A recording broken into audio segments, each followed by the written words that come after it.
Alors pour moi, quand j'analysais les réponses à l'étude, c'était effectivement de voir, enfin c'était une surprise oui et non, les différences entre les régions linguistiques, tant dans l'utilisation, tant des attitudes, tant le moyen, les devices par exemple pour accéder à l'internet, et aussi une autre surprise en fait par rapport à les professions qu'exercent les femmes sur le web. Je pense que c'est une vraie tendance. Je pense que les Suisses romandes ont plus tendance d'utiliser les réseaux picture, comme par exemple Instagram. Ça semble être un réseau très populaire pour les Suisses romandes, alors que les Suisses alémaniques semblent être beaucoup plus dans les réseaux professionnels tels Sing et Google+, en fait, qu'ils utilisent pour les échanges professionnels plutôt.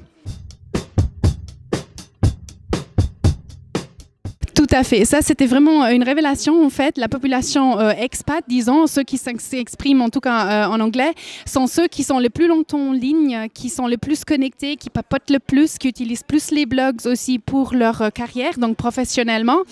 Tout simplement, voilà, exemple que ces anglophones sont très actifs sur le web. Oui, alors donc la méthode était simple. On a posé la question et puis on a laissé ouverte le champ de réponse. Donc toute personne a pu mettre le nom de la personne qu'il souhaite. Certaines personnes se sont nominées eux-mêmes ou un ami, un blogueur, etc. Puis après, on a compté tout simplement le nombre de mentions. Et donc, Victoria, toi et Stéphane, vous étiez parmi les personnes les plus mentionnées.